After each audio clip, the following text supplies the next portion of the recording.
The Wrestling Mayhem Show. Since 2006, the pioneer in pro wrestling podcasting. This show is brought to you by IndieWrestling.us and IndieWrestling.network for your independent wrestling entertainment. Slice on Broadway, supporting Pittsburgh podcasting with the perfect pepperoni pizza. Just wait. Wait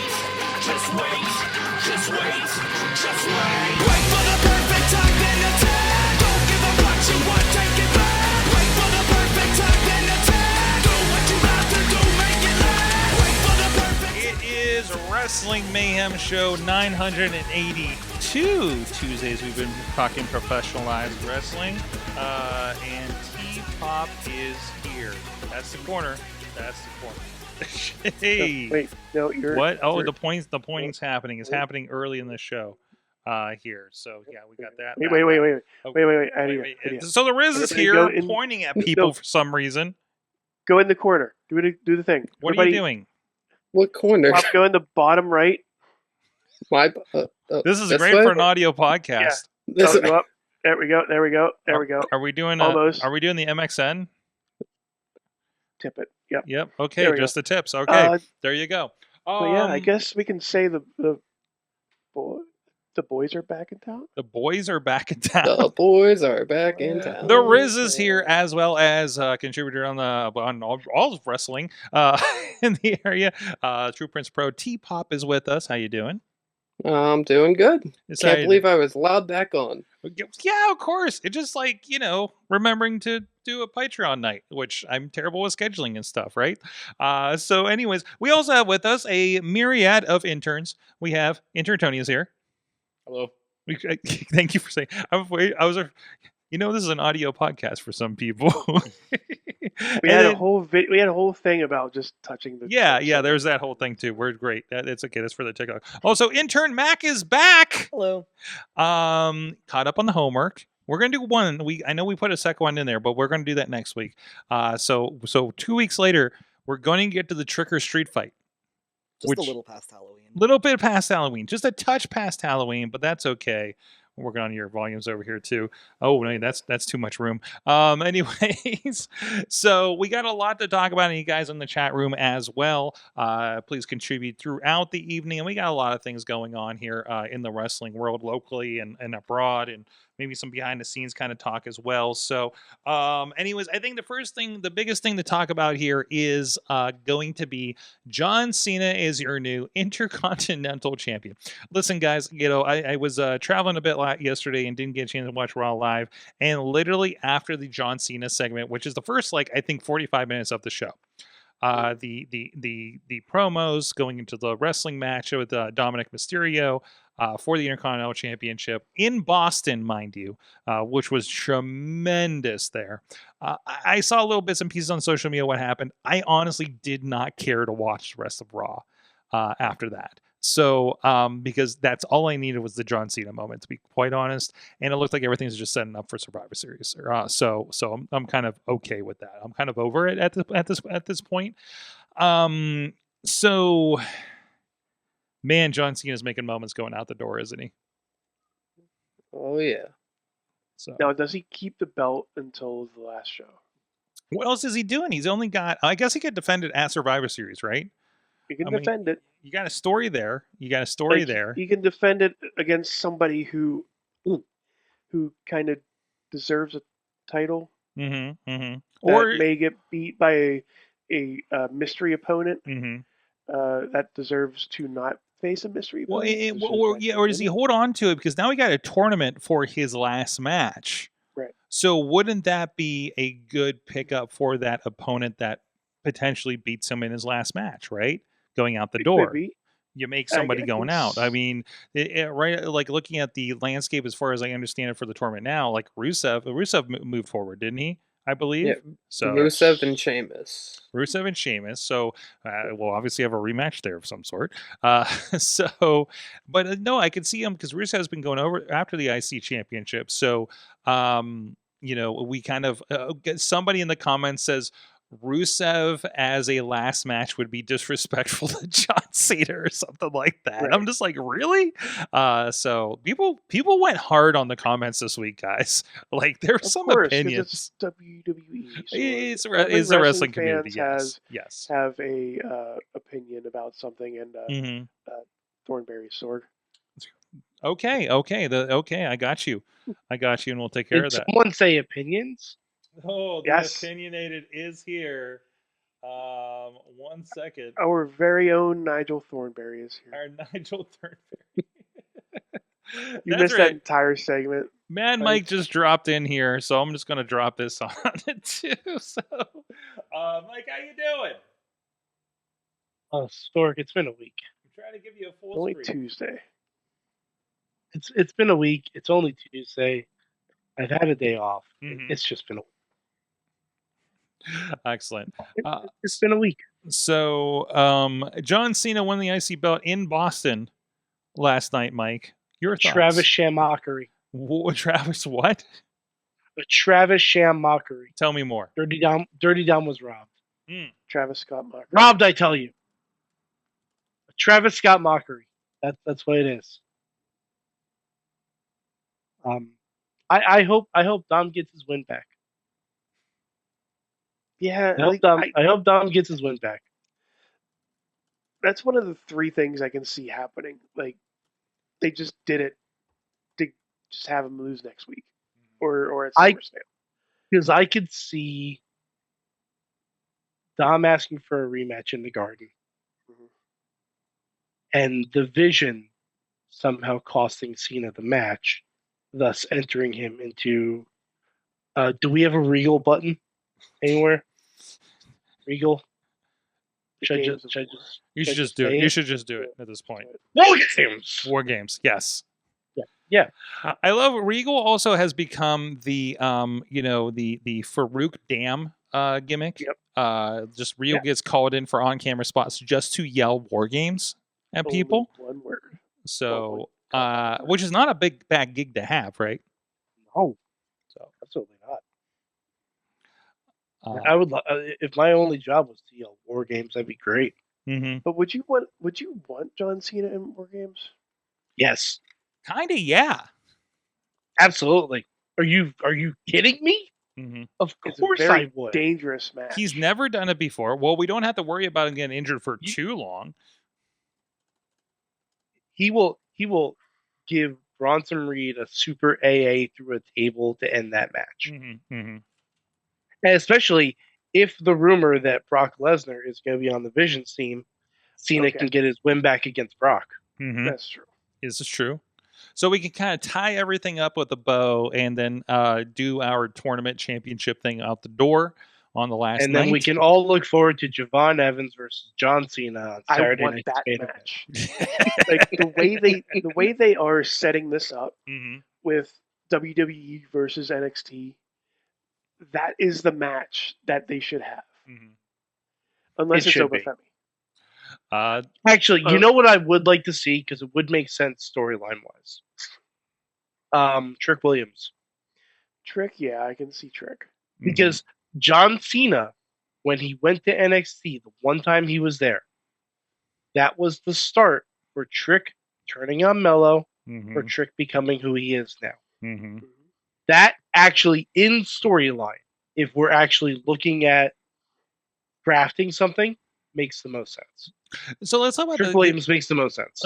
As much as we all want to see Gunther chop the shit out of Cena, I think Trick Williams makes the most sense. And you alluded to something else, because there's another announcement went with it that they are going to do the Saturday night's main event. Am I getting this right? It's going to be NXT people versus main roster, correct? For matches, the feature people. Supposedly, yeah. That's what I've heard. So it's just going to be. I think it's because it's the big guys giving the little guys a shot, kind of like how the Kurt Angle gave John Cena his start. Yeah. What also kind of harkens back to the original U.S. title Open Challenge that he used to have too, because that's where Sami Zayn got his first look on the main roster, and a lot of other guys too. And we're continuing that now. Cesaro, a bunch of guys. Owens. Yeah. Like attempting to make some of those guys, right? And that's continuing. I'm loving Dragunov is having some tremendous matches. I saw clips of the one, some highlights of the one between him and Gargano this past week, too. So again, traveling, kind of hard to keep up with things. But somebody, again, going back to comments, somebody in the comments goes, "Can somebody please tell Ilya Dragunov that wrestling isn't real?"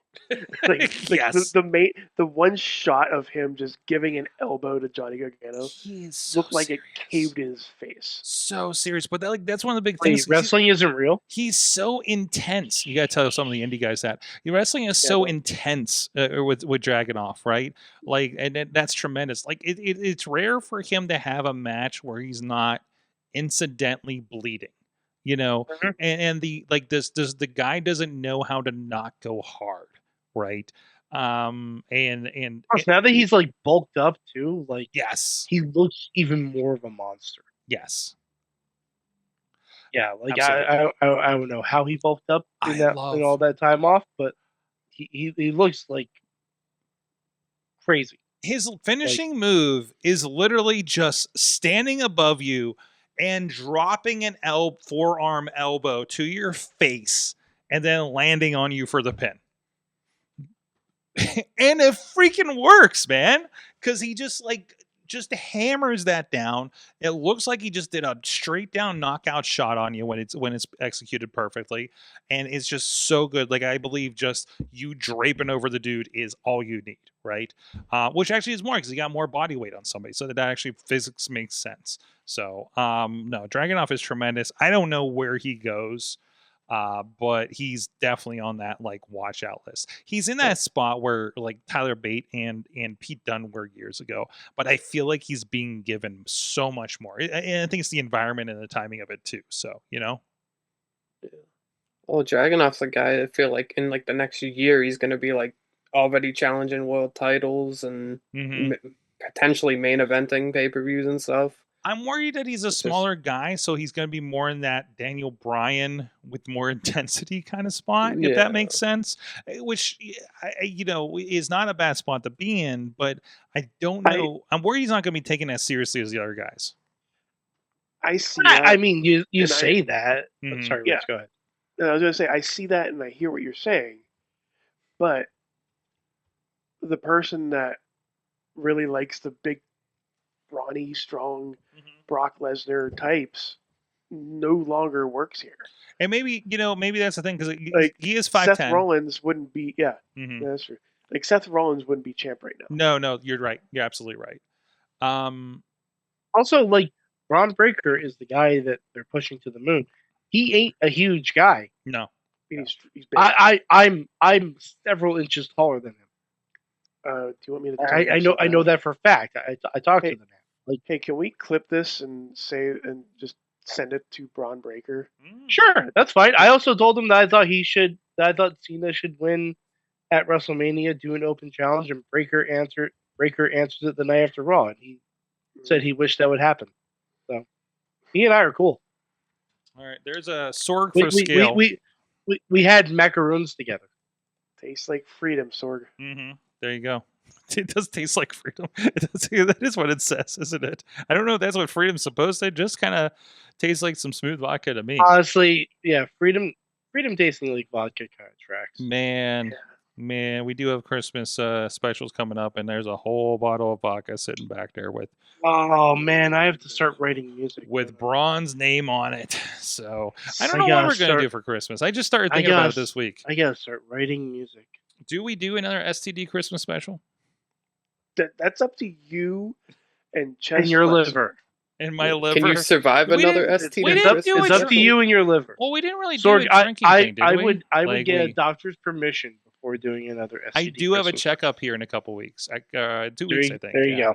Yeah. So that is the thing that's happening. So be like, hi, how's my liver? And how's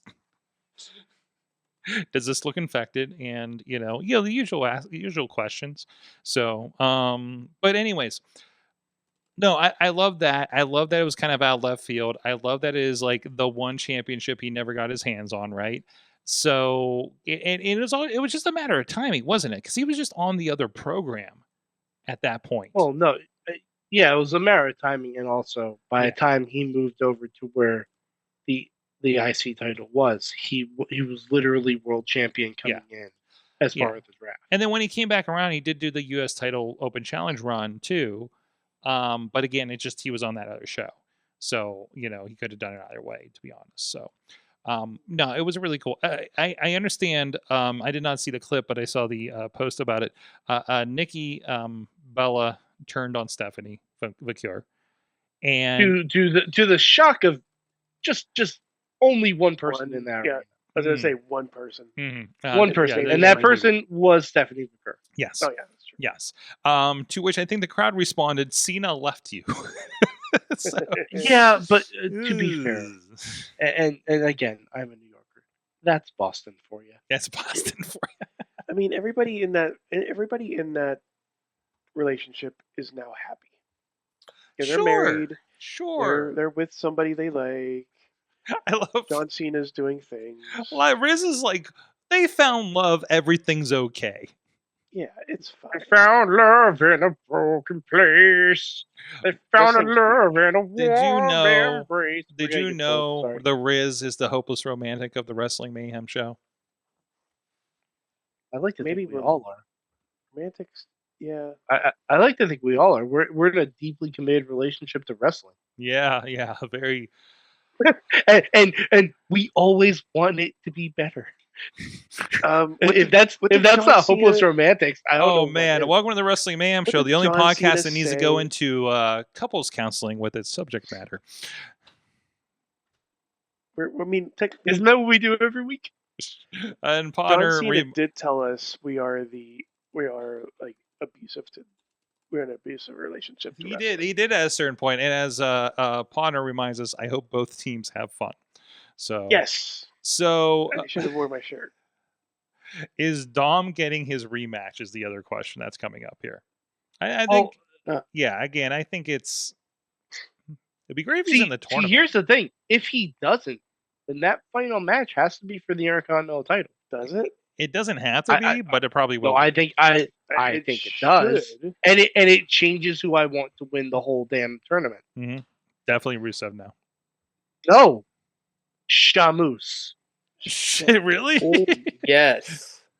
Sheamus won his first world title off the back of John Cena by accident, if I recall. By accident. It was Cena falling off the middle rope through a table. Yes, like stepping through the table. I say we run it back. It's a table match, and then this time a tables match for the IC title on Saturday night's main event, and we run it back, and they tease the spot. I am only with you if we also make it a WLC. Yes. I agree. Sure. And it'd be cool considering even Sheamus was Edge's last opponent when he was in WWE too. Ooh, okay. And I think Sheamus deserves it for everything he's been there for. Yes. And how good he's been doing the last few years, especially. No, absolutely. And Sheamus going for the IC title and trying to retire Cena, that's a story right there. The story right there. Another guy that was big around the same time, right, on the come up was Cena on top. Kind of made each other for a bit there. So no, I think that makes a lot of sense there. So, but if they don't put that, if it's not Dom and if it's not the winner of the tournament, I think honestly, if they're doing like a one-off match and it's not one of those two, I think LA Knight should win it. He should not go back down to the IC title. Yeah, but the IC title and being the one that beat John Cena, I almost think a heel should beat John Cena because they can. Yes, a heel should hold that over. Why not? Right. So we're in agreement. It should be Austin Theory. No, absolutely not. Absolutely. That man had his chance. He did. That man had his chance, and Cena was 1,000% right about him. How about Kofi? I have a contender because if his last match is now for the IC title, I don't want it to be Gunther. Okay. No. Because no, we've run that road. Gunther doesn't need the IC title again. But in keeping with the theme of WWE versus NXT, Boba Fett. Oh, that's funny. Oh, that's good. That is good. That's very good. And he's been on the cool off. I don't know if there's an injury involved, but he's been on the cool off lately. Last I know, he's been off TV. So, as far as I'm concerned, he's on the Rumble lead up. That's what he's on. I think that's you're going to see the comeback of that. You're going to see Gunther. You're going to see a lot of those guys come back around then. Maybe who knows? Maybe a surprise Seth Rollins if he's healed in time, right? So. No, there's no way Seth's going to be back in time. Oh, is Seth making Mania? No, because of where the Rumble is this year, there aren't going to be any surprises. Oh yeah, it's going to be a lot harder. There can't be. Wait, there can't be any surprises. It's in Saudi this year, right? It's in Saudi, so everyone's going to see who's there in town. Ooh. I don't think there's a way to sneak anyone over there. Hey, I'm sure they'll figure it out by now, right? I mean, how would you wait? So what's the situation there that you're definitely going to see everybody? I don't understand. Flight logs, just reports. Okay. Flight logs, stuff like that. Like, okay, you can't drive somebody there and hide them. So, so somebody gets in the luggage and. No, you definitely do not pull people in. That would not be. No. That would not be stellar. Either way, we're getting some more stuff here. But in the meantime, I want to give a shout out to our friends that are supporting the show, like T-Pop here on patreon.com/Wrestling Mayhem Show. You never know when the Mayhem signal is going to come up and be like, yeah, let's get some different people on the show tonight. But thank everybody that does support the show, including our friends at the fan of the show level. You know the Q guys. Bo Diggity! Woo! Mac did it too. and our friends at Team Hammerfist, Tupac family, Bubba Brewer, Jason French at the Poppy Club level, Dave Pop Potter, Rats and Trenchcoat, Tanique Kincaid, T-Pop, True Prince of Pro, who's on the show right now. Yeah, double T-Pop for the Patreon. There you go. Before we continue with the Patreon real quick, do you have the image that they put up for Tony Kincaid for this week's show? I will get it. I will not be able to get it immediately, but we will get to that. Also at the pizza level, the Rizz and Justin Cleaver, and at the manager level, Bradley. I'll have to do that. Bam. Hey, you got a new picture actually that you could use. Have you seen this? Oh, is it the tag rope? Is it? So VCW did a VIP situation on Friday night down there in McMeck, or as our friends at Saturday Night Special say, McChicken, West Virginia. And I love this picture that he showed me this at intermission, and I know it's been all over. Oh, of course it's his thing. So they got to take pictures in the ring, and this is what came up. Felix causes sidewall slamming some friend of his, and Betty Frenzy is, I think that's her name, is grabbing his. Oh look, Rosie's in the background too, and Bradley's on the corner trying to reach for the tag there. He did show me him, but I let him know, hey, it's a great picture, Bradley, but I noticed you have no draw in the crowd. So those seats are empty. But yeah, there you go. So to be fair, actually, that is the best straw that Bradley has ever met. It showed. There you go. So it was a lot of fun there. We'll get to that in a moment. But in the meantime, I do want to mention, once again, not caught up on NXT, but I'm seeing what's the beautiful thing about wrestling? When something cool is happening, you're going to see it on your social media, right? And some of the stuff this last couple of weeks was seeing Thea, Hale, and Joe Hendry pretty much becoming a team up and harassing Ethan Page and Chelsea Green. Chelsea Green, who won back, is now her second term as U.S. champion, women's U.S. champion. The first and fourth U.S. champion. The longest second reigning women's United States champion in history. And long may she reign. Long may she reign. And also the mixed tag team champions. And then so I'm loving that kind of stuff. So also where Bradley's calves slapped in that one. So does Bradley have calves? That's a good point too. So anyways, and there is a video about Chelsea getting creamed and hanging out with Ethan Page and Matt Cardona. Someone responded to it. You'll never guess who. Which one are you talking about? Because, are you talking about the legal notice that came up? What? No, I'm talking about the Matt Cardona. Oh, Matt Cardona respawn. Oh no, I remember Matt Yeah, Cardona. where she was like, "I've never been creamed like that before," and it cuts to Zack Ryder in a wheelchair going, "What?" Well, there's also a cease and desist that's come out that Tina shared over on the Discord. Fantastic. Wait. Oh, from Luca Crispino, of course. Wait. Oh yeah, Remind us who Luca Crucifino is, Esquire. He's the litigator. He was the litigator of the D'Angelo family. That's good. Okay. All right. Oh, that's right. That's one of the guys there. But yeah, there's a cease and desist on the Chelsea Got Pied to the melody of Bye Bye Miss American Pie, and the tweet followed you and Miss Tio's unprovoked pie attack on us.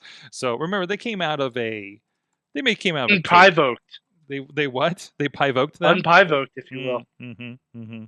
So there you go. I love when law gets into wrestling like that. So like how during the music video that somehow they just Joe Hendry kind of gave Matt Cardona a stray shot with Well, did you see Matt Cardona selling the shirts now? Of course he's selling the shirts. He made the shirt that was in the parody video. And he was like, "Oh, thanks for plugging my new merch." Fantastic. Now, while we're on the topic of Matt Cardona, he's the mystery next week in the Garden, right? Next week in the Garden? Oh, what's the mystery? Yeah. What's the setup for this, Mike, for those who don't know? For the Cena tournament. Oh, okay. Oh, that'd be tremendous. That's what I'm assuming. Who's the one for Raw? Is the mystery opponent? No, Raw. I'm assuming is Matt Cardona because it's an NSG. Who's he facing? Solo. I believe it's Solo. That'd be a first time. Yeah, I can see that. Now for SmackDown, I got a question for you. Yeah. Is it Edge? No. Okay. Everyone, stop with this bullshit. It's not so mad about it. So then, who do you think it is? My God, it's Joe Hendry. See, I had a different thought. Chelsea just won the women's U.S. title. They are promoting a tag match on NXT. So the reason Nick Aldis didn't announce it because he didn't want to say his name. That's true. But I think T-Pop has my thought process on this. I thought it would be Nick Aldis. Exactly. Because that's why he didn't want to announce it. I don't think he would have his return to wrestling on a random episode of SmackDown in a match he's probably going to lose. I think, of course, he would. I mean, he's hardly ever going to get to wrestle again anyway. Yeah. You know who I'd love it to be? You know who I'd love it to be, and it's not going to be him. Boba Fett. No. Bomas. I'm afraid I have some bad news. Ooh. I would lose my shit. If we got, for one night only, the return of Bad News Barrett and the Barrett Barrage. Why'd you be Michael Cole? Well, because he just takes Barrett off his... still takes pot shots at Cena all the time. But I'm pretty sure it's Joe Hendry on SmackDown and Matt Cardona. I did find it funny when people were speculating that it could be Nick Aldis when they announced like the first two matches and the other two, that if it was Nick Aldis, he would have been the youngest person in this tournament. Yeah, and he doesn't wrestle. Wow. Because he's younger than everyone else that was wrestling. Well, no, now Javon's in it, so. Yeah. But I'm just saying, of the first 4 matches that were announced, he would have been the youngest to pop up. Almost. Hear me out. What if both of the mystery people were the general managers? Like on SmackDown, you have Nick Aldis. On Raw, you have Scrap Daddy Adam Pearce. Just bring it back. Just bring back the singlet. They've teased both of them before and never gave it to us. What if it's Corey Graves? Oh, that'd be something. That'd be fun. I know there's a certain match that we cannot end with because of certain circumstances, retirement, and physical ailments. But I would not hate the idea of a special guest referee for the final match in one Kurt Angle. I can see that. Mm-hmm. I think he's the first. We guy. can't do the But match. can he ref? No. I don't know. I mean, I honestly don't know the answer to that. He was putting somebody in an ankle lock at a Costco over the weekend that I saw. That means nothing. It means something. Did he have to slide to the ground and count a 3 count? No. But still, like, you really think he's sliding to the ground? No, he's gonna listen. He's gonna. There's some referees that we're aware of here, even here in Pittsburgh, that I love. But I hate. I worried every time they went down for the 3 count because they've been around for a while, And we've seen like Kurt Angle's going to be like, okay, get down to the thing in 1, 2, kind of thing. And it's not like it's not like a super indie match or something with all the flippy guys or something like that. That's where I get concerned. I think he's going to be okay and work with Cena and their opponent. So but that's an idea that's going around. But in my head at least. So anyways, hey, a lot of stuff going on here, including this past weekend over in IndieWrestling.us. 880 Wrestling was on fire on Thursday. Holy crap.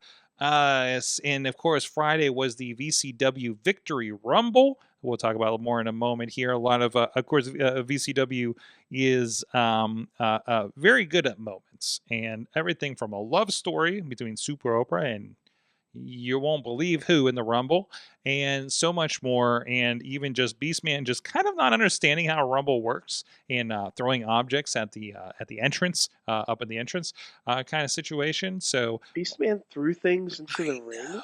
I know. We got 880 Wrestling every Thursday night. This Friday, we actually have Top Rope Tabletop featuring the RWA Heavyweight Champion. Crash is going to be joining as a guest on that. And, of course, RWA's open season will be this Saturday, including NWA Power own Pretty Boy Smooth and so much more. So looking forward to a lot of that, and we'll talk a bit about that in a moment. But in the meantime, I want to, before we get to kind of our local stuff, I want to bring up a couple of stories that were going on. Like, we'll have a little bit of an indie segment here and talk about this kind of stuff.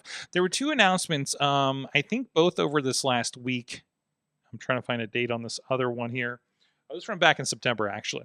So the news came out this week that Deadlock Pro Wrestling has announced that they're going on hiatus. I did briefly meet the Deadlock guys on another project down south, I think about a year ago. So, great crew down there and everything. So, and of course, a lot of people love the Deadlock Pro. And also classically, this is a company that started from a few people that had a podcast, apparently. So when I kind of say, oh, it'd be weird if I was a podcast and made a wrestling promotion, they always bring up Deadlock to me, when I pontificate on that crazy idea of starting a promotion sometime. We've always done that too, Sorg. I know, right? I know. So, and of course, they're going on hiatus. I mean, it was a lot about, I think it was a lot about the energy from their statement, if I recall. I read that yesterday.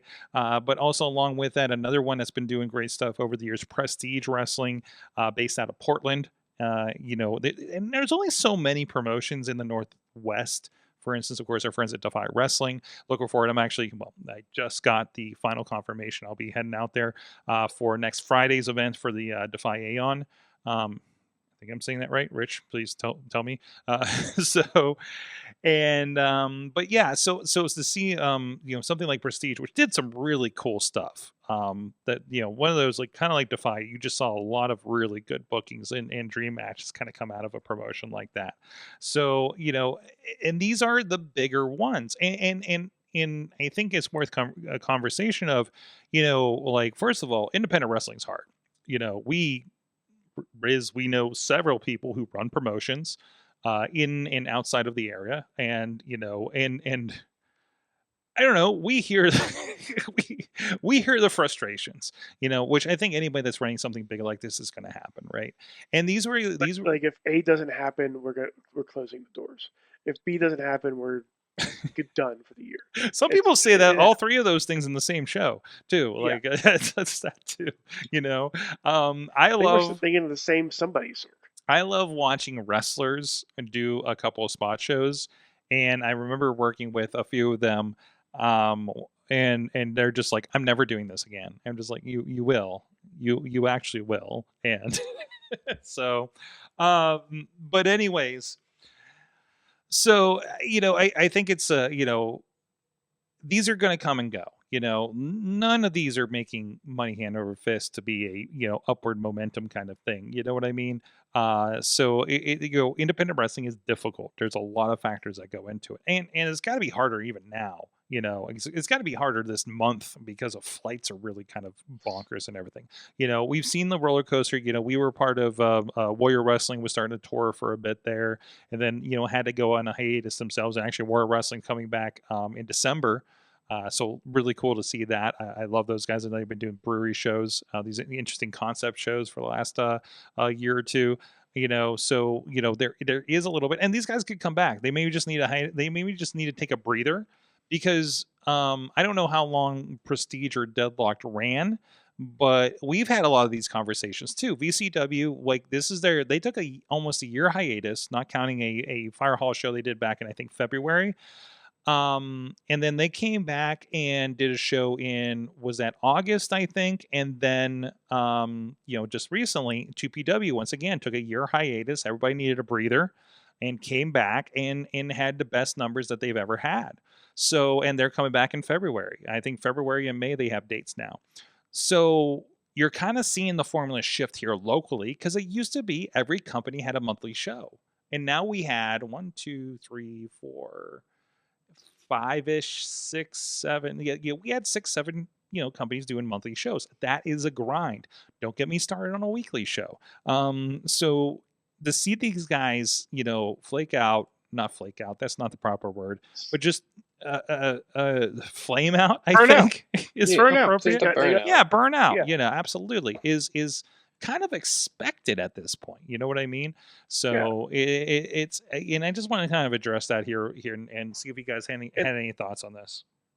And I'll also defer to the T-Pop here in a minute, but from the ones that I've seen for Deadlock Pro, it started off hot. Like there wasn't like a increase in attention. It was like, oh, they grabbed they grabbed all these top names. Violence is Forever came over there. Grizzled Young Vets came over. Like they were top people. They had their own streaming service at one point. Emi Sakura came over. Like it was a big deal. And I think like that was their first year. Like in that first year, like they had to make sure it goes up. But in that same vein, a lot of things went up with it. So I think, like you mentioned, they got burnt out because of a lot of different issues. Like they had to fill in their streaming service. They had to fill in. I think they were doing what? Like they were doing weekly. They were kind of doing weekly shows, but I think it was more of a best of, or not a best of, a clip show more or less. I think like Defy did a similar thing for Pluto TV. It was called Defy Now, perhaps. Like there was a formula for this. I think a lot of these guys on this level were kind of following. But I feel like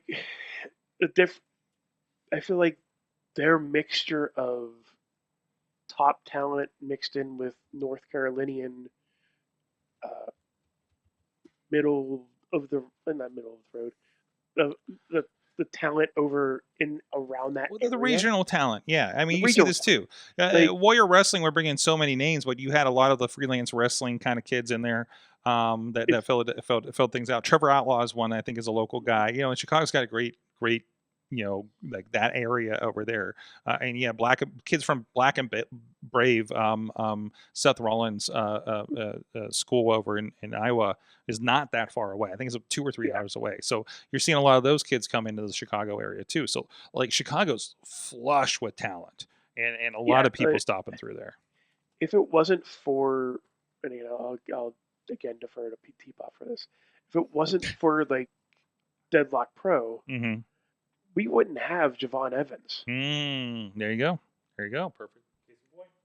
But yeah, like I don't think we get that talent as we know it here. Well, I think you have that. A lot of these places come up as incubators. T-Pop, what you think? To me, like Deadlock, when you look at it, it was kind of like early ROH, where it was like you were discovering new talents there, but they were also still bringing in these big names to be like, oh, look at this. And then, oh, you'll see like LeBron Cozone, who's been like their top guy the last year or two maybe. And he's just like incredible, but like you don't see him many other places. And it's just like, that's like the place that was like breeding these new talents that were popping up. And now it's like, where are they going to go after now? Well, it's like a big company like that goes away. Are like these other bigger indies going to be like, hey, this area has talent. Let's bring them to us. Well, I think when we talk about, we're talking about the Charlotte, Carolina area, I think, with Deadlocked, correct? You do have Oshay Wrestling, which is tremendous, what they're doing down there. More of a for the culture show. I think they're still in that vein, last I knew. And I remember they had a streaming show that free streaming show, so I was catching up with them a couple months ago. And so they're not without companies with exposure that are good at putting that out there. So but obviously there's less, but I think they're going to be just fine. If somebody else is going to pick up, or Deadlock will come back in a year when everybody's had a breath, who knows? Like, I feel like, and again, going back to one of those moments, I think watching the first live stream of Deadlock Pro was the first instance that, like, there was this guy named, like, I'm looking at this name. It was Calvin Tankman versus somebody named Bojack. Oh, yeah. And I'm looking at this. I'm like, I'm thinking to myself, I'm like, this guy named himself after BoJack Horseman. What's like that was my first start. Wait, that was my first. He might have named himself after a Dragon Ball villain. Also true. Probably the latter, because when he came out and he did the things that he did in that ring, he was bigger than Calvin Tankman, but he still performed amazingly. Like I like, that's where I was like, oh gosh, this company is amazing. Hey, Rizz, just this is a little bit of a callback to earlier in the show, but I heard something by accident that it kind of inspired me. Remember you talking about Oba Femily earlier? Oba Femi? Well, that's okay. You know what I heard? Boba Femi. Oh my. No. That's for you, Rizz. Well, that's in my memory now. Yep, that's burned in your soul. Anyways, it would be his Grogu. Okay, I need some more time over here with the AI. Anyway, so like I said, speaking of indies, and we mentioned what you guys that came on hiatus are coming out hot right now. With VCW, the Victory Rumble was this past weekend, and part of that, Intern Mac had your first show that was not 880. That was a ring that was not a foot from the ground, and in front of a pretty big seated crowd. I kind of wanted to touch base with you and see kind of your vibe after doing a show like that versus what you're used to doing on Thursday nights. I kind of asked you this on the car right there. You might need to point your mic a little more at your mouth there. So what did you learn mostly from the VCW on Friday? My shoulder hurt a lot afterwards. Like a lot. There's that, yes. It was... Work on upper body strength. Always. It was just like, it was a much different environment. It was, I don't want to say less relaxed, but I was a lot more stressed because I was at 880. I'm like, if I mess up, like, yeah, it sucks, but like, it's training. It's training. It's training. Yeah. Whenever I was there, I was like, if I mess up, like, it's gonna be all over. I'm gonna be left here in West Virginia. And even like the energy of the crowd was just like, it was electric. Like there were just so many people around, like being surrounded by people instead of just like having them in front of me. I don't know. And by the very end, especially during the Rumble, I had no idea what to do. I was sitting there, I was just holding the camera. I was like, cool. I have a bunch of wrestlers like in frame. I have no idea what I'm supposed to be focusing on. But that's okay. None of us really did. And there was a lot happening there. There were a lot of moments during that match. There was a lot of kissing Super Oprah in that match, including Beastman. And then there's Felix Cause. That obviously it has quite an entrance there. So there you have. This was a classic Rumble, Royal Rumble style, and every minute somebody was coming out. So and I got to give credit. One of the most organized Rumbles I think we ever worked with, or at least attempted to organize. We can say that because there is definitely a point where the Beastman decided to just do other things than what was expected. I think this is when he starts going towards the entrance here, and we didn't know. We were just like, "What is he doing over there?" And we're trying to give a heads up on production to people coming through, and he's just throwing tables and guardrails and chairs at people as they're entering the ring. And then Papa Dingo comes out, and during a Rumble, they start fighting around the outside of the ring because why not? And I can't even find anything because this is all just a giant Rumble mess situation here. And I think you can see them fighting in the background during this segment here. Yep, there's a Beastman and a Papa Dingo just roaming the audience. Sorg, that's the safest place in the Rumble. In the crowd? Yeah, you're not getting eliminated, but I don't think it's good for the... There aren't. I don't think it's good for the safety of the fans. Not the safety of the... I was going to say, it's not the safest place because the fans are there. I said the smartest place. I didn't say the safest. Yeah, That's true.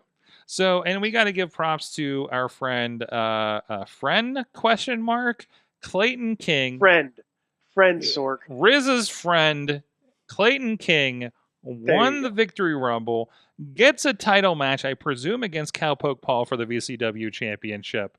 And so there's that. Rizz, as apparently the Leaders by Example approved member of the production team. The only approved member. The only approved member of the production team. One day you'll get there too, Mac.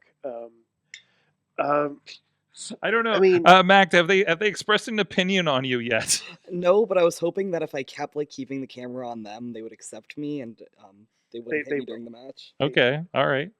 They have accepted me into Leaders by Example, so of course they will probably put you at number 2 because they don't like Sorg.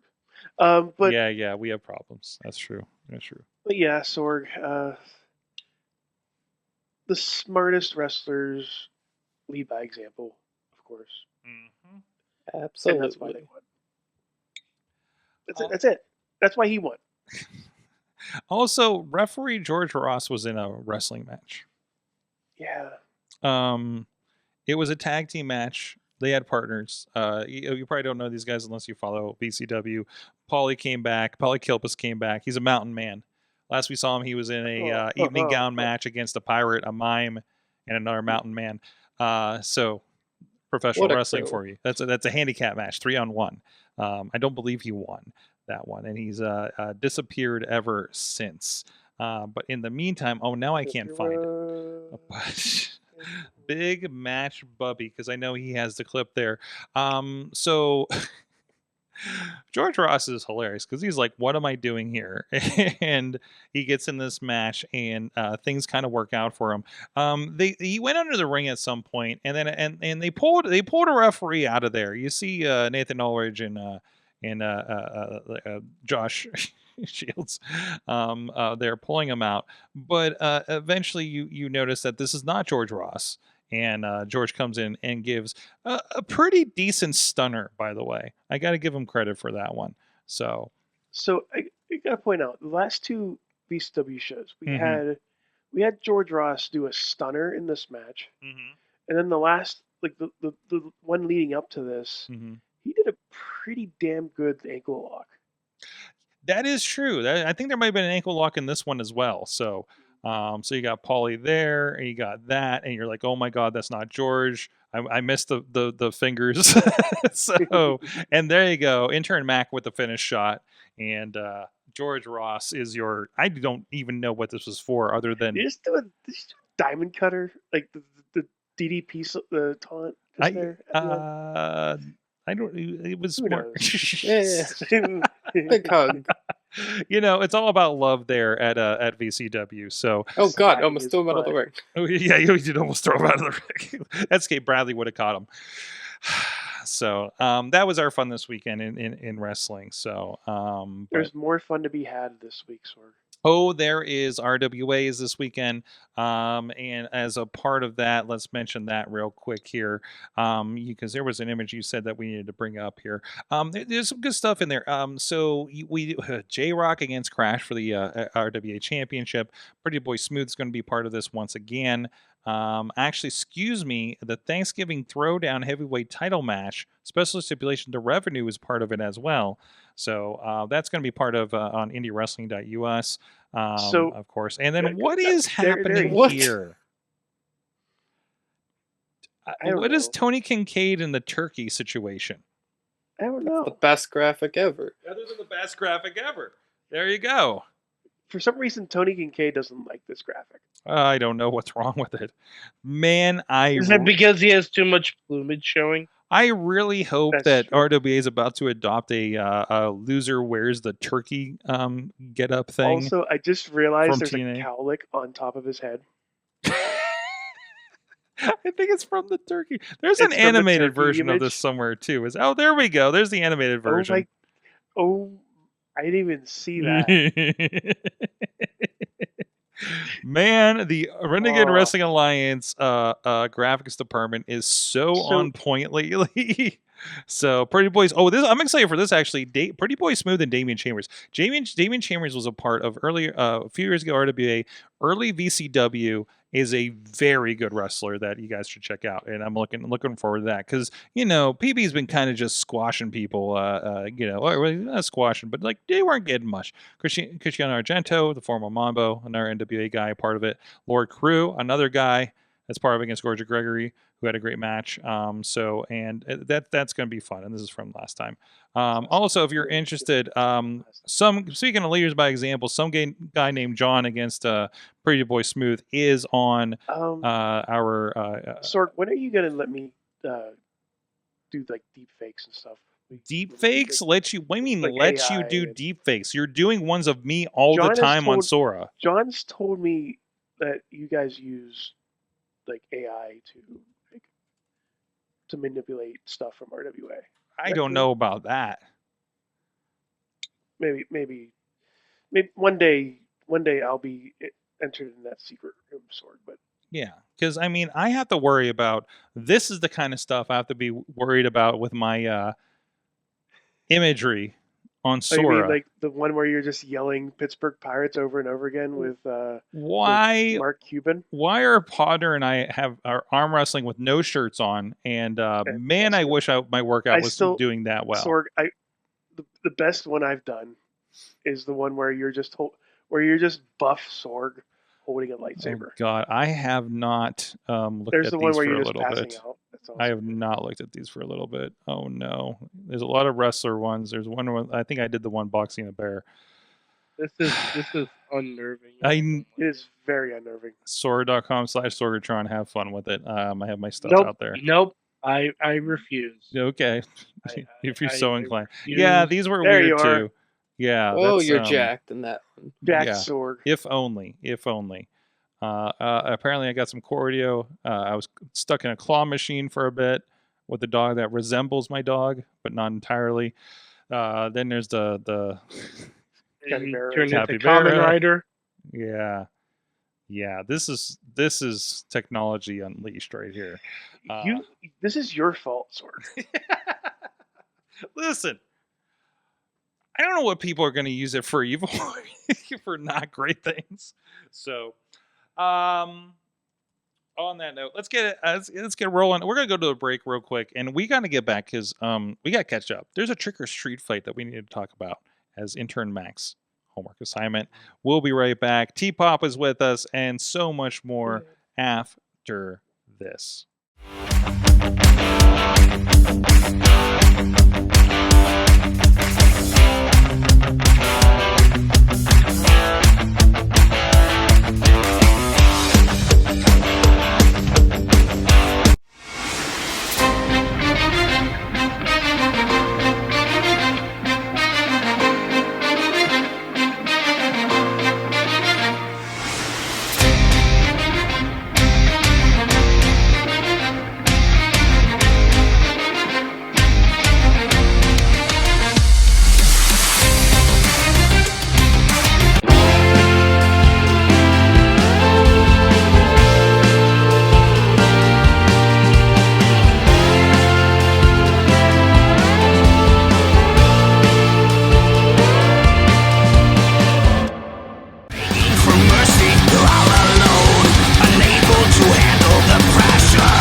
I'm Eamon. I'm Merlin. And we're a gay. And his NB. Are you a reality television connoisseur? Do you like it discussed from an LGBTQ lens? If so, A Gay and His NB is the podcast for you. Hear us break down all your favorite guilty pleasure reality shows from Bravo, Drag Race, and just about everything in between. Listen to A Gay and His NB on Apple Podcasts, Spotify, or wherever you listen to podcasts.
Back Wrestling Mayhem show. So many people here. T-Pop is here.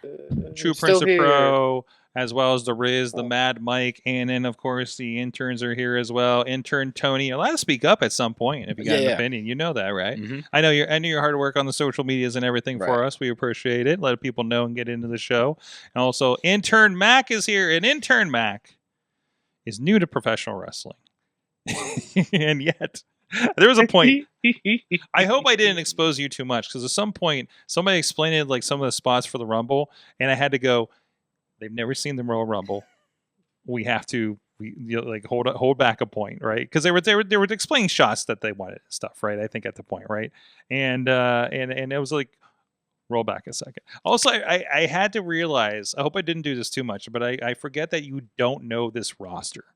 I had no idea. Yeah, because you guys kept saying people were like, yeah, so-and-so. And I was like, I don't know who that is. I was like, I need to go to good guy, bad guy, because I think that's a little clearer, if I'm not mistaken. If I said that, you mostly got that, right? Probably. Yeah. So, thankfully, like, the characters are pretty distinct, I feel, when we go to this promotion. Mime. What's that?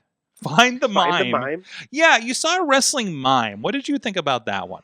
I rocked with it. Yeah? I like that he like stayed in like mime character like the entire time. Like I think that I don't think I would be able to do that, and I just thought it was super cool. Like I didn't see him break at all. Last match, he brought a grenade into the ring. Exploded everybody. We saw in the Patreon, in another Fed promo, he brought in a gun, which I'm scared of now. But it's Jean Paul is an amazing character. But yeah, sorry, I didn't mean the sidetrack there. No, that's fine. It's stuff I want to have a homework assignment, Sorg. We do have a homework assignment. This is the actually, Mike, I think you had introduced this. Is that correct? I did. Okay, set us up here. It's been 2 weeks. So when I did, it was we were approaching Halloween. We have now since past Halloween, which honestly we should do a tribute to the troops come Christmas time since it's Veterans Day. Yes. Yeah, we should. Either that or an ROTC match. And if you don't remember what that is, good for you. If you do remember what that is, I'm sorry for you. I'm sorry to bring up that sense memory. And by the way, anyway, the image for this match on the thumbnail is tremendous. The thumbnail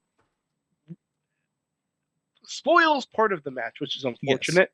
Yes. But my God, what a thumbnail! What's happening here for those on audio right now? It is Chelsea Green staring at Nikki Cross's head popping out of a table full of Kit Kats. Because Halloween. Yeah. I thought there'd be more Snickers since they're a sponsor. There are. No, trust me. They have enough Snickers. Especially around the holidays, because in the old building when I was there, they would just have those little oneers of Snickers where they were all different letters. And I don't eat Snickers, so they were just everywhere. But yeah, they have plenty of those. Any Skittles, fruity, juicy, fruity, juicy Skittles. Fruity, delicious Skittles. Yeah. Yes. Anyway, that's a different reference. But so this match was a trick or treat fight between one half of the women's tag team champions, Chelsea Green, and Natalya. Natalya dressed as a cat because Natalya. And Chelsea and Piper dressed up as the Hart Foundation. Chelsea, picture perfect as Bret Hart. Piper Niven, absolutely crushing it as Jim the Anvil Neidhart, who I'm not sure if you knew this, but Jim the Anvil Neidhart is Natalya's father, her late father.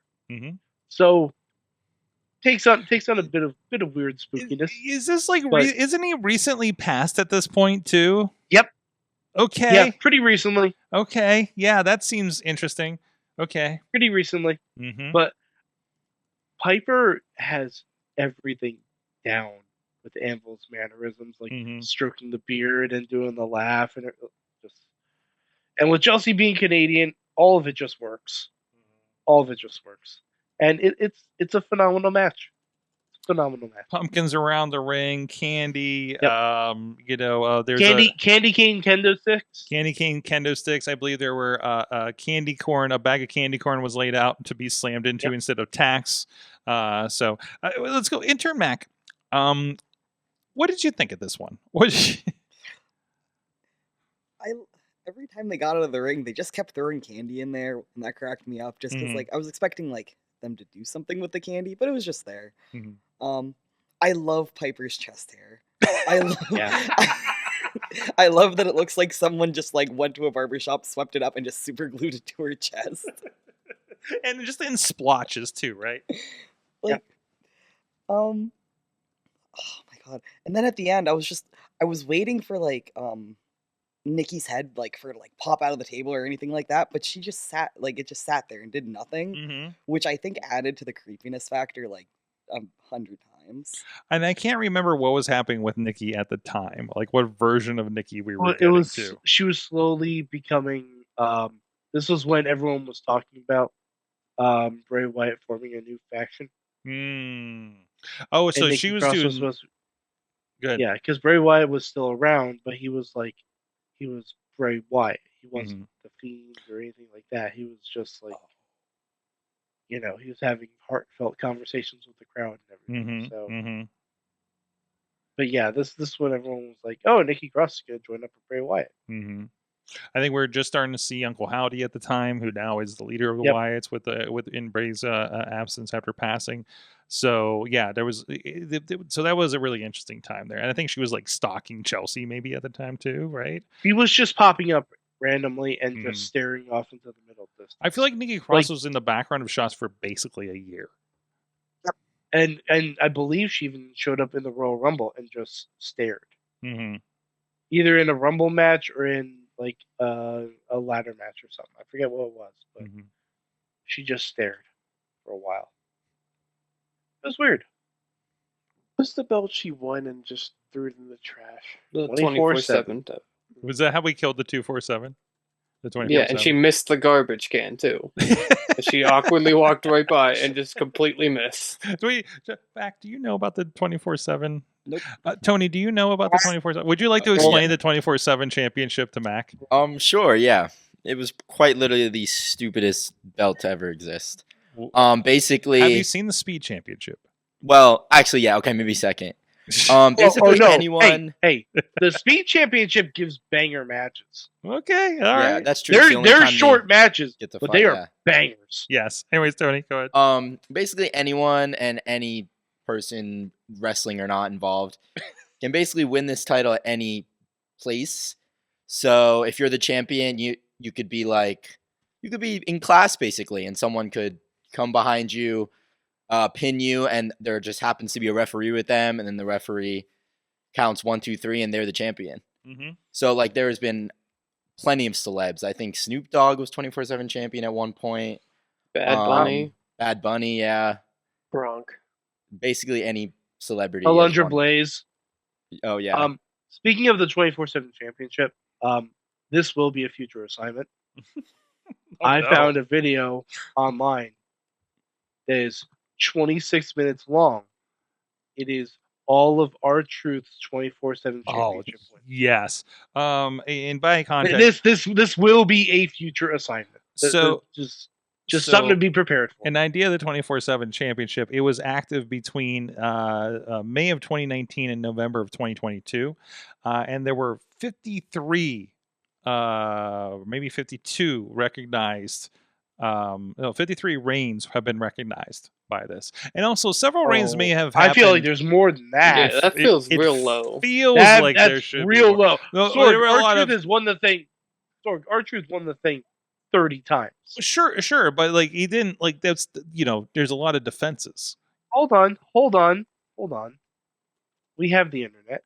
You talk about we were talking about the trick or treat match, and it felt like it was there's way more than 53 turned into a cartoon, right? This was this was a Bugs Bunny cartoon every week. Would just appear between matches, So it's pretty good.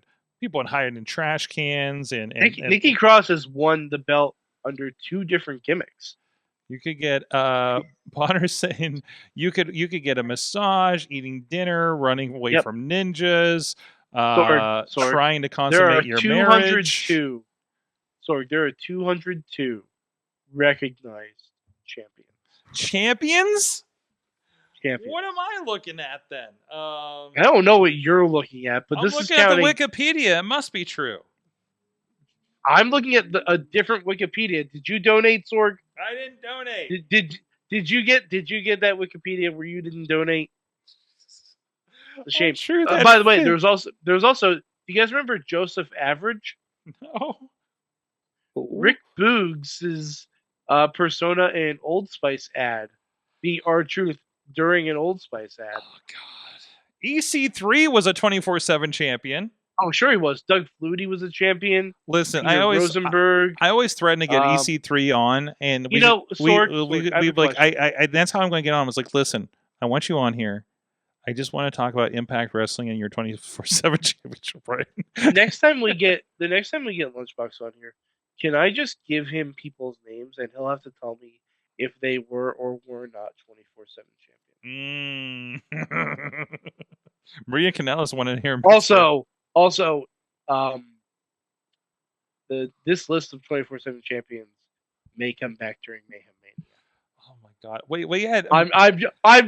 I'm throwing that out there What? because my word, there's some options. EC3 is a multi-time champion. Yeah, actually. of course he is. I'm seeing at least 4. Kyle Busch, the NASCAR race car driver, had the 24/7 championship. Sure is. All right, Santa Claus. Pop quiz hot shot. Who's the first 24/7 champion?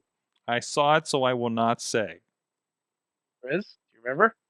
T-Pop? For some reason, I want to say it was Titus O'Neil. Was Titus O'Neil. Okay. Ding, ding, ding, ding. Yeah. So I remember Mick Foley just dropping the belt in the ring. He just threw the belt in the ring. Have at it. Someone get it. Mm-hmm. Get it, Hoss. Rob Gronk. One of the Gronk was a champion. Gronk was champion.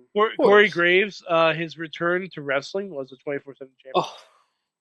Can I say the best 24/7 title change was probably R-Truth pinning Drake Maverick at his wedding, and then Drake Maverick when he's basically naked in bed during his honeymoon. Yeah. Probably the best. I'm gonna say the best 24/7 title change was a pregnant Maria losing to her husband during an ultrasound of their child. Yeah, I was gonna say that. I'm gonna go there because OBGYN, that also has a friend at the show in that segment. Oh, was that when Badger was in there? No, Lady Frog. Oh, yeah. Wait, was it Badger? Yeah, Badger was like the Badger, ultrasound nurse, right? That called her in from the waiting room. Yeah. That was Mac, the person we're talking about. Remember when they came out during the announcements and there was the girl on the phone? Yes. That was the one that was in the segment we're talking about on WWE. So she was just there as an extra. But yeah, she got a pretty, because we were there and I'm just like, I know, like you didn't see her face. I don't think that voice, but you knew the voice. Her face was there. It was there. I remember looking it up. I remember looking it up for her afterwards.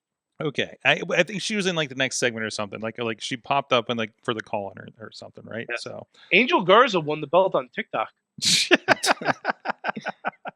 This is definitely a championship of its time. I'm still going through this list trying to remember these people.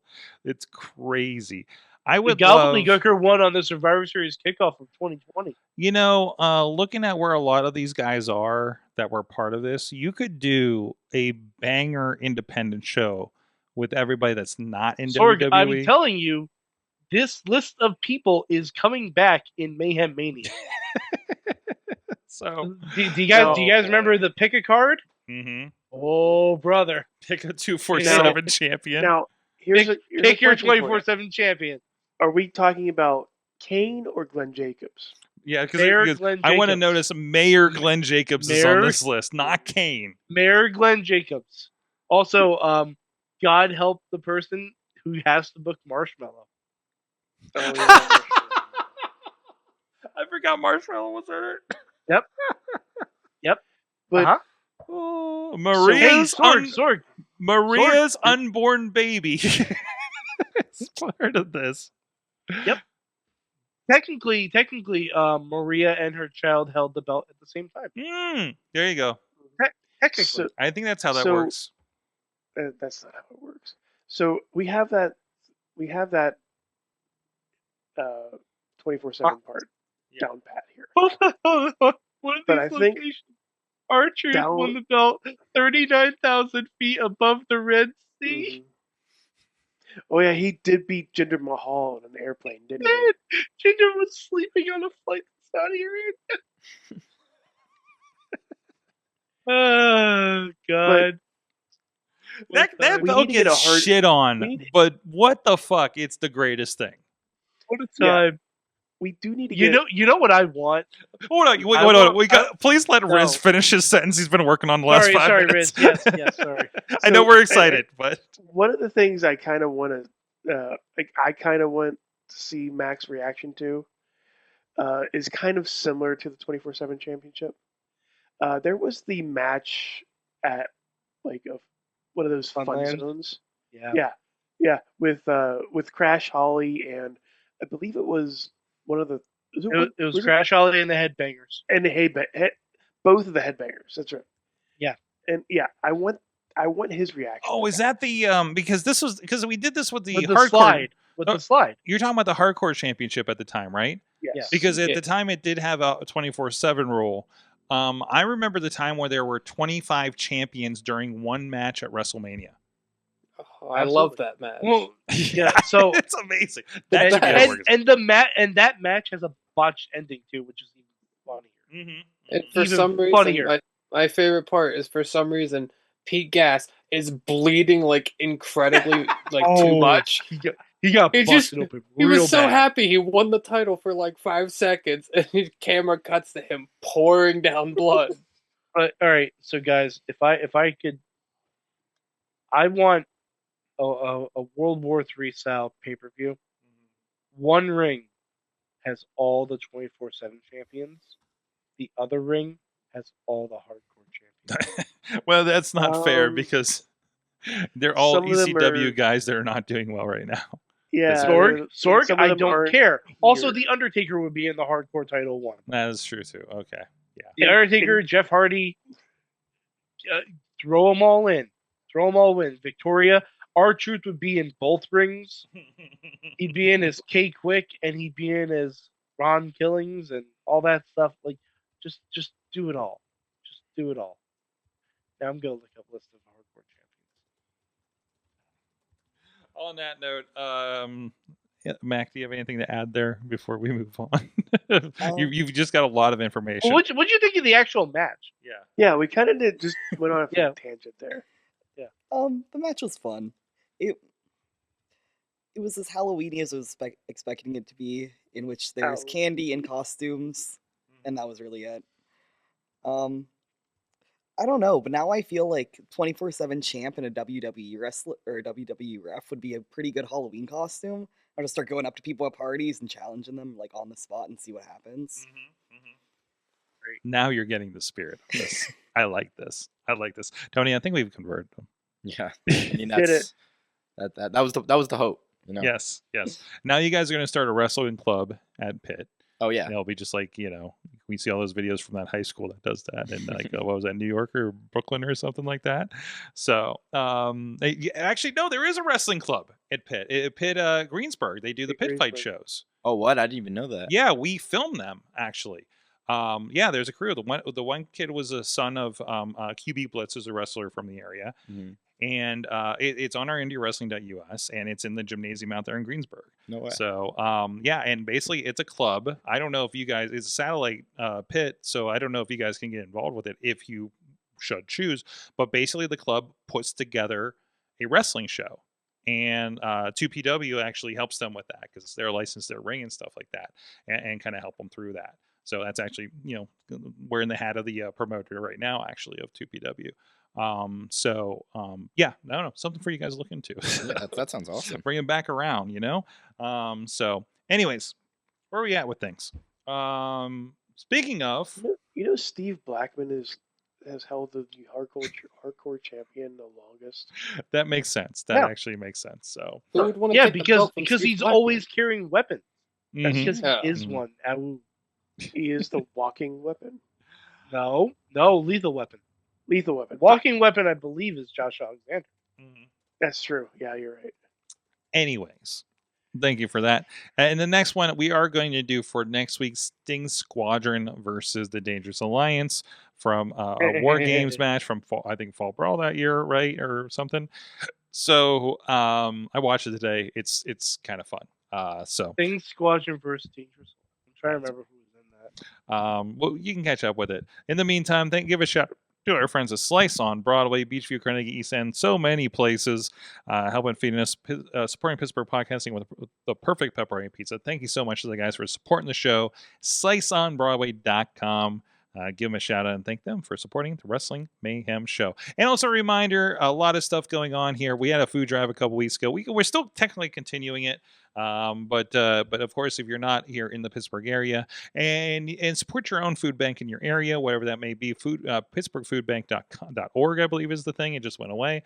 So I'll hit it again. So right there on screen if you're with us and, help support, we're going to the holidays and of course things are different and weird and who knows what's going on with things. So thank you everybody that did donate. We had 307 pounds of food from 880 Wrestling on Devil's Night. So that was really cool. They were really excited to see us when we brought that in. So very cool. And we're going to continue doing that here through the season. So support them and so they can support those in your community. So let's find out what you learned from wrestling this week. I had the wrestle feels because we took a trip to Niagara Falls because we realized Niagara Falls is not far away from Pittsburgh actually for a little weekend visit. And I was reminiscing about and I was thinking about this a couple weeks ago because of being up there recently. I remember going in the 2000s. And I feel like we brought this up maybe a couple weeks ago, and then I started seeing videos about it on YouTube. That was really kind of hitting me with the feels on that. So I don't know if you remember, there used to be a WWE Niagara Falls that was right there on Clifton Hill. Clifton's kind of like that mini Vegas-y wax museum, crazy hill that's over by Niagara Falls, not too far away from the Mist, and this was like around that era when they did WWE New York. I know Mad Mike, you're very familiar with the Times Square facility that they had there, right? But it was a store. They had an event space. They had signings there. I was never there when they had anybody important or anything like that. But also on the roof, maybe the most interesting. Let me see if I can grab a screen grab of that wall, here. Brother? What's that? Is it the wall? It's the pile driver. They had the pile driver drop ride on the roof. There's also up the street is the roller coaster on top of the Burger King, right? So with Frankenstein. So you got that. I sadly I never got a chance to ride it. Right now it's a Niagara Brewing Company facility. So, but it was kind of a nice memory and surprise going up there to see. So that was my bit of wrestling nostalgia as we walked around up there. So Niagara Falls is someplace I went a bit when I was younger, mostly in our teenage years because we were in high school and realized that we could go across the border and nobody could stop us. So we would often be there on like a Friday or Saturday night and get off of work and be like, you want to go to Niagara Falls? And our friend who would love to drive around and eventually became a trucker actually and has been to about every state in the country and Canada maybe, would drive and we would go up and back and see the falls for 10 minutes and come back. It was some good times. Oh, when we were young. Because I was even closer because I was up north of here. So it was only like less than 3 hours away, I think, for us at the time. Especially in the middle of the night when there's no traffic is tremendous. So we did that several times, and it's a nice throwback to be able to go back up there. So anyways, what did you learn, Mike? I learned that AEW is going to show us that ladies can bleed too. Yes, Blood and Guts is tomorrow or tonight, depending on when you're listening to this. Yeah, it's going to be a weird Dynamite because right now their match card is listed 2 Blood and Guts matches and a Falls Count Anywhere match.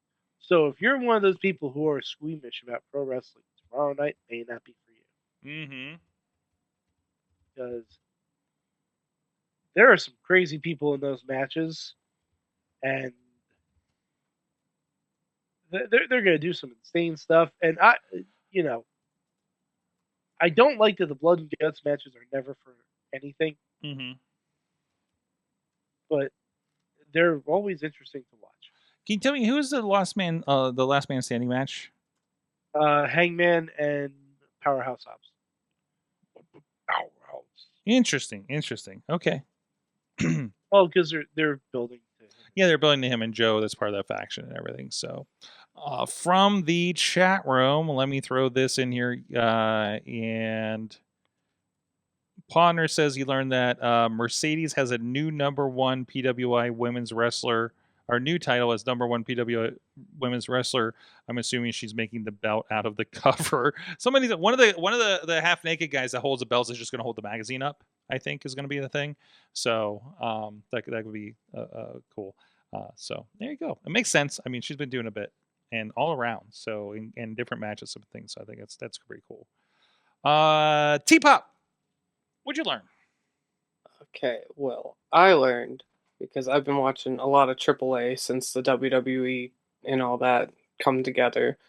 I learned we could be seeing the return of a legendary AAA faction because there's been some tension between Los Garzas, Berto, and Angel, and they put up a promo the other day where a mystery box was outside their door, and then they opened it, and there's a shirt in it, and people online are speculating that it is the Perros del Mal t-shirt. So they could be starting a new faction there since Santos Escobar hasn't been around. So can you fill us in on the history of that we would, might not be familiar with? Well, I'm not too familiar with it. I know from that Perro Aguirre Jr. was the one who was like the leader of it for so many years. Hector Garza, who's obviously related to Berto and Angel, was in that group. Perro Aguirre was the wrestler who tragically died in 2015 in the ring in a match with Rey Mysterio. Oh, yeah. And the faction's kind of just been like all over the place since then, where it's just like they like phased it out. But then like Pentagon, I think he was in it. And like they would take it to like different indies where they would just be wearing the shirts, but it wasn't like a thing. So I'm a little worried though that it's going to lead to like a breakup between them because they're doing a thing where Angel's upset at Berto because they're not on the same page. They keep losing. So I hope they don't break up and they just form the group together because I really like those two as a team. But I also wouldn't hate the idea of like Angel getting a big push by himself. So. Could be interesting. No, looking forward to that for sure. I wish we could watch AAA a little easier, honestly, because it doesn't seem like it is a nightmare to try to keep up with it because like if you follow their YouTube, they'll put up. So they did Heroes Immortales, which was I think 2 weeks ago. Maybe 3. That was when Dragon Lee challenged Dom for the title. But the way they do it is like the last like 4 matches, I think, were on the show. And then like 3 weeks later, they'd put up, oh, here's the first half of that show. But in between that, they had the Ethan Page and Chelsea Green winning the mixed titles. They had a whole show there. And then that's the only match that's online. But then in between that, they put up another show that was like 3 months ago. Where they're like, oh, we never put this part of the show up, so we're going to put it online now. Because I thought it was that show, and I started watching it, realizing it was like from September. How are they worse now than when they were on their own and on Triller TV? Like it was like they were actually doing really good. A lot of the shows were on there on pay-per-view or on YouTube. Joe Dombrowski was a big part of that announced team that we know here from Pittsburgh.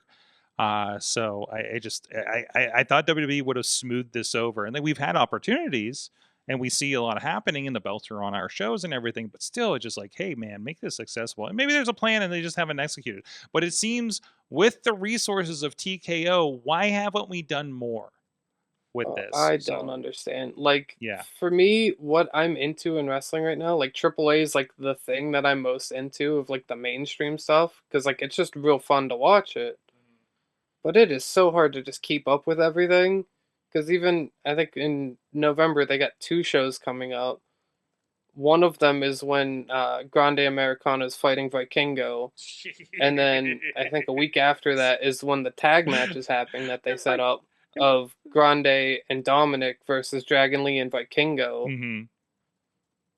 And hopefully they start getting it better, because I know the December 20th show is Ethan Page versus El Hijo del Dr. Wagner Jr., or whatever his name is. No, you got all the words, I think. Okay. They make it harder and harder every time. Mm-hmm. But that's for the Latin American title. And there's rumors that Penta and Phoenix are reuniting on that show. At least that name is, what was that name earlier, Rizz, before on the pre-show? We were talking Rich Richardson III. Rizz? Robert Robertson III. Robert Robertson III. That's right. Rizz, what'd you learn? I learned that I actually learned this just today because my friend actually posted this. I learned that if there was one place that I would love a wrestling event in, it would be in a library. Not because of the match, not because of the matches, not because of the ambiance, but because of the seats. The padded seats at a library are probably one of the comfiest seats you can sit at for a long period of time. So if you're sitting having those seats at a sporting event, a wrestling event like that, would be fun. Just want to point that out there. Of course, you're talking about the West Coast Pro Show, yes. Where they did this. And this is not the first wrestling show I've seen in library on social media. So look at the seats, Sorg, and tell me you won't be comfortable. They look really comfy, actually. I want this, but the wrestling show needs to be done in the manner of that one. Remember the one that was on a con, and they said that the wrestling was too loud for the rest of the con. So they started to do, I think they called it a library match, where all the moves had to be quiet. They couldn't take any bumps. And when somebody got loud, like the crowd didn't clap or cheer, but they shushed in unison, like shh, shh, shh, shh, shh, like stuff like that, right? Instead of clapping, right? They would do that cadence with that. So that's the only way you can do this, I think. So, anyways, reminds me of the MTV show Silent Library. I do not know that, but interesting. Oh, that Such a was good an show. interesting show.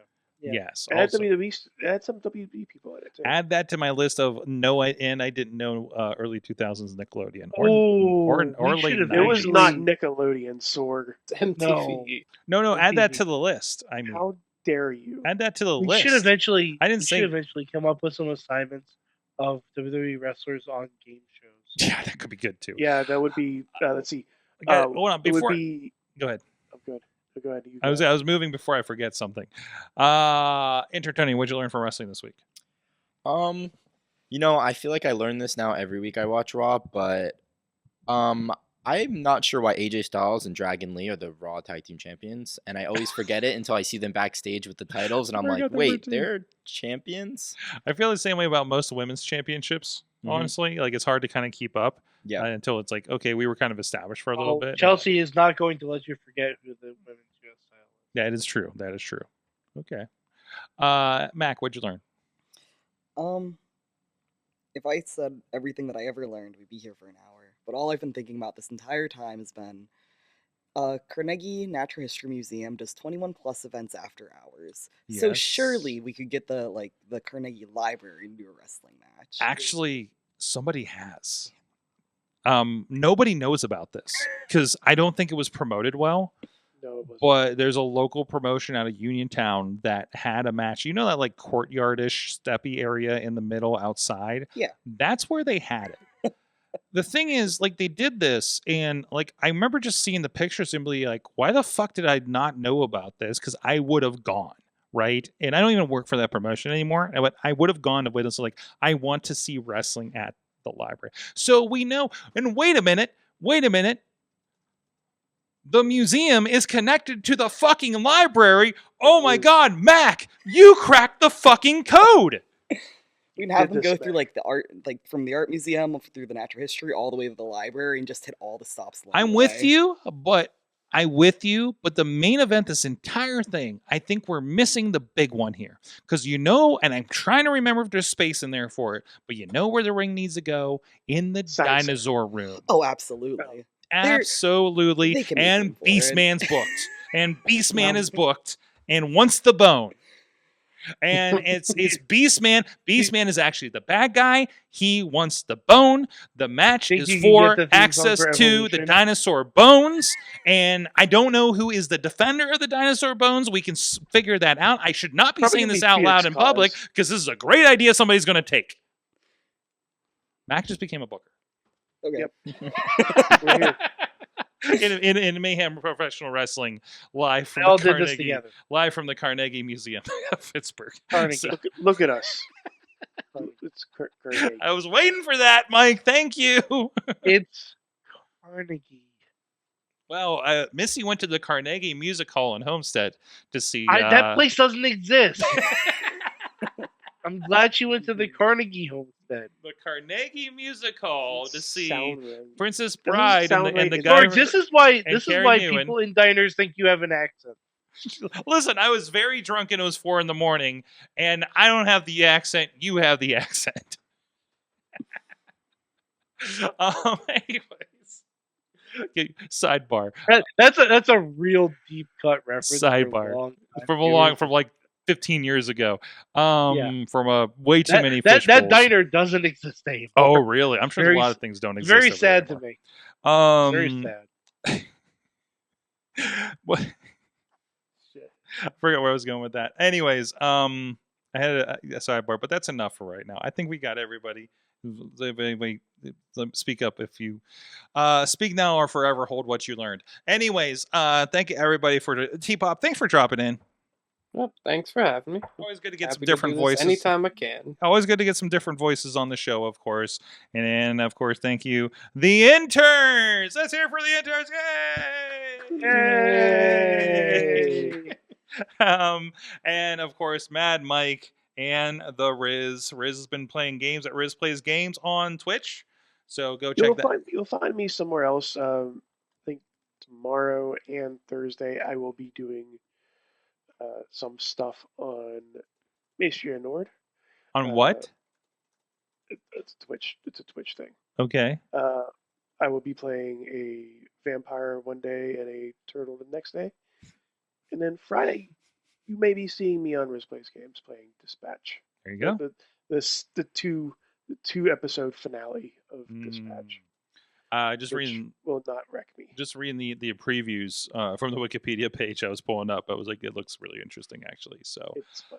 Yes. Again, Top Rope Tabletop will be this Friday on Indie Wrestling Network feeds, including YouTube for free.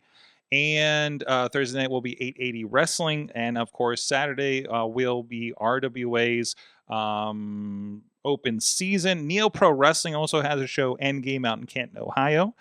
Keep an eye out. They're also running a food drive. So if you're in that area, please go check that out and support that if you can. And there might be another announcement coming out from Neo Pro. The card's looking really interesting, so keep an eye out for that. And of course, RWA always has a crazy fun show and a lot of matches. So go, check out any of those things on IndieWrestling.us or in person pick up tickets as well. So, and if you're not in those areas, a lot of wrestling's happening all over the place. So please support Indie Wrestling wherever you are. Tune into IndieWrestling.us YouTube and Twitch page. We run a 24/7 feed when we're not doing shows and using the studio computer that the T-Pop's sitting on right now.